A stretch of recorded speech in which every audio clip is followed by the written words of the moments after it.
పలానా కాంబోలో సినిమా రానుందనో, పలానా హీరో పలానా డైరెక్టర్తో సినిమా చేయనున్నాడనో వార్తలు మనం అడపాతడపా వింటూనే ఉంటాం. వీటిలో కొన్ని నిజంగానే పట్టాలెక్కితే చాలా వరకు వార్తలుగానే మిగిలిపోతాయి. ఇప్పుడు నెట్టింటా సర్క్యులేట్ అవుతున్న ఈ కాంబినేషన్లు కూడా నిజంగానే విడుదల వరకు వస్తాయా లేక రూమర్స్గానే మిగిలిపోతాయా? Let's watch.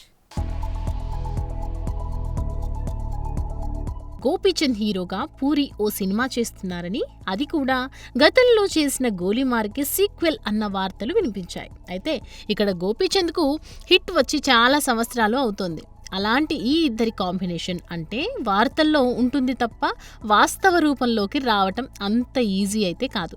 మరో దర్శకుడు హరీష్ శంకర్ బాలయ్యతో సినిమా చేయబోతున్నాడన్న వార్తలు ఒకసారి వినిపిస్తే, రామ్ పోతినేనితో జతకట్టబోతున్నాడన్న రూమర్స్ మరోసారి చక్కర్లు కొడుతున్నాయి. అయితే ప్రస్తుత పరిస్థితి చూస్తే మిస్టర్ బచ్చన్ కొట్టిన దెబ్బకు ఈ డైరెక్టర్ని ఎవరైనా నమ్ముతారంటే అనుమానమే. ఉస్తాద్ భగత్ సింగ్ సాలిడ్ హిట్ అయితే తప్ప. ఇక ప్రశాంత్ వర్మ మోక్షజ్ఞలది మరో విచిత్రమైన కేసు. మోక్షజ్ఞతో సినిమా ఉండబోతుందని, లేదు క్యాన్సిల్ అయ్యిందని, నాగస్విన్ ఓకే అయ్యాడని, కాదు గోపీచంద్ లైన్లోకి వచ్చాడని కథనాలు సోషల్ మీడియాలో వస్తూనే ఉన్నాయి.